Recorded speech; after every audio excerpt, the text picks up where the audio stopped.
The narrative unfolding in the NBA playoffs took a dramatic and unexpected turn last night as the Detroit Pistons stunned the New York Knicks in performance that has not only evened the series but sent shockwaves across the league. A team that hadn't tasted victory in a playoff game since 2008, riding a daunting 15-game postseason losing streak, stood tall under pressure, fueled by a fan base that had waited years to feel this alive again. Detroit's 118-111 triumph in Game 2 wasn't just a win, it was a declaration.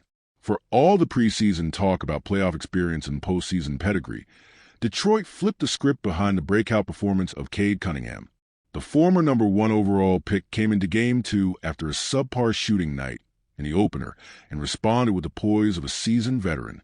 Through 3 quarters, Cunningham was the best player on the floor, dropping 29 points, pulling down 9 rebounds, and shooting north of 50% from the field.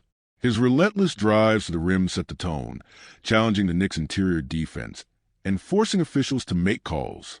He earned 12 trips to the line, leading a Pistons team that outshot New York 34-19 in free throw attempts.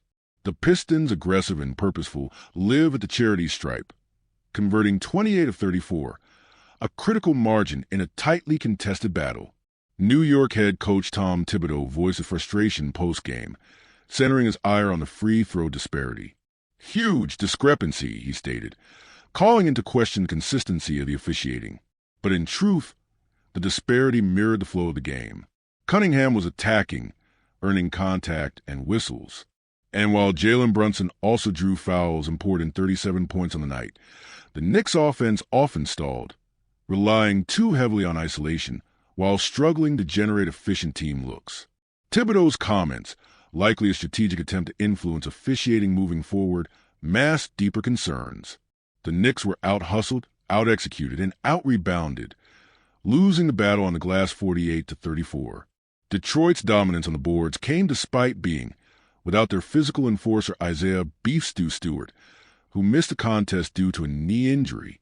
Even with their top interior presence sidelined, the Pistons controlled the paint, posting more second-chance points, more fast-break opportunities, and more energy throughout the game.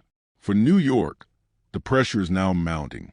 After confidently predicting a gentleman's sweep, the Knicks now find themselves heading to a raucous Detroit environment with home court advantage slipping through their fingers. The Motor City hasn't hosted a playoff game in 6 years, and the anticipation is boiling. The Knicks are entering a hornet's nest, and the margin for error is shrinking rapidly. Compounding their issues was the baffling absence of production from key stars. Karl-Anthony Towns, a player brought in for these exact moments, played the entire 4th quarter and failed to even attempt a shot. 10 points, 19 minutes in the second half, 3 field goal attempts, none made. A player who was supposed to be the Knicks' second scoring option disappeared when it mattered most. Mikal Bridges, another high-profile acquisition, missed a critical shot in the closing minute that could have forced overtime. These are the moments playoff legacies are made or broken, and the Knicks' biggest names didn't deliver. Meanwhile, Detroit's supporting cast rose to the moment.